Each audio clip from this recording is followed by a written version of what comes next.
Something happened, and I knew I had to share this with you guys. I'm Dr. Elisabeth, a board-certified optometrist, and this past week, my baby scratched me very close to my eye.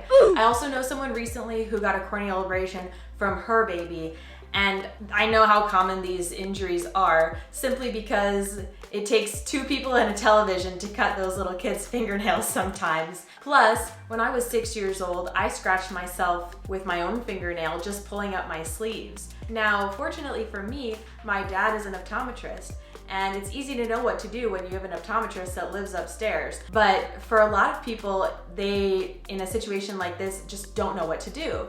So I want you to be prepared. The best thing and the bottom line is to get established with an eye care provider in your area, because a lot of people have a policy that they won't take on new patients for emergencies, and they'll tell you to go to your regular eye care provider. But what do you do if you don't have one? You're gonna end up in a bad situation. A lot of people will go to urgent care or the emergency room, but they don't have the equipment that they need to get a close look at the eye. They're not going to be able to make the most accurate diagnosis, and a lot of people that I see that have come from treatment in the emergency room are being treated with something that I personally wouldn't recommend. So the best thing to do is to see an eye care provider, whether that's an optometrist or an ophthalmologist. They'll know best what to do for you. When you reach out to a clinic, you should ask them these questions. Do you see patients for emergencies? What are your after-hour care policies like? Do you always have a doctor on call? What do I do if something happens? I know there are some rural areas that don't have access to specialists in the same way as larger cities may have, and that's where it gets difficult. And you really should do your homework ahead of time so that you're prepared and have a game plan. Trauma to the eye can happen quite easily, and not just from fingernails. It can happen from flying debris if it's a windy day or if you're driving with your windows down. It could happen from doing woodwork or metal work or watering plants even. Some of the things you can mentally prepare for if going into the eye doctor with an injury are that they're going to have you try to read the letters on the eye chart, even if it's painful. And this isn't meant to torture you, it's just to get a baseline to know where your vision is so that they can monitor it over time. And they may have you repeat that same test after putting in numbing drops. Don't expect to take these drops home with you, and definitely don't steal them from your doctor, because if you use these repeatedly, it is very damaging to the eye. And this will not be prescribed. In fact, if anything is prescribed to you for pain, it's going to be oral medication, whether it's over-the-counter medication or something prescription. A lot of these things depend on the severity and the location of the injury, but some of the things your doctor may prescribe are gels, artificial tears, preservative-free artificial tears, antibiotic gels, antibiotic drops, sometimes dilation drops, and while that might sound weird or unnecessary, it actually tends to help with pain because the iris movement tends to exacerbate eye pain. So having the iris stabilized in a dilated state can help with that. It really depends on the situation though. One thing your doctor may prescribe is a bandage contact lens.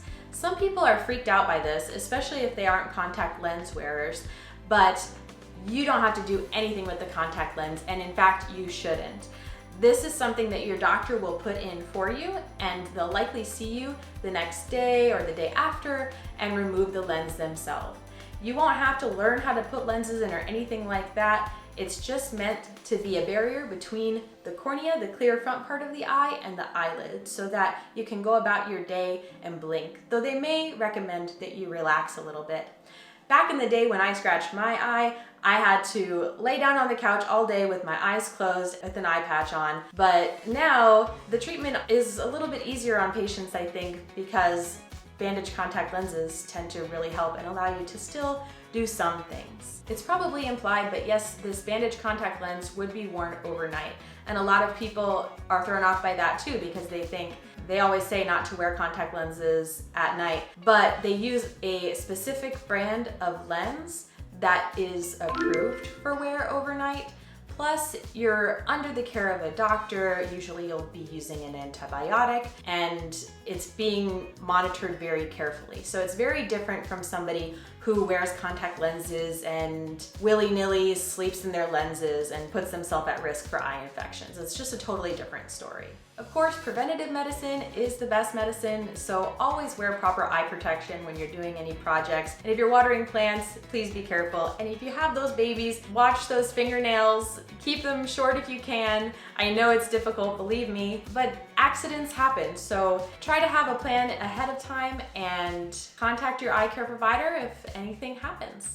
Nowadays, I think people hesitate a little to call their doctors because last they called to try to make an appointment, they were told there's months of a wait period to get an appointment. But remember, for appointments that are emergencies, they usually have time set aside for that specifically. So definitely call them if something's going on. Thank you guys for watching. I hope you learned from my recent near eye injury and have a plan in place in case something happens to you.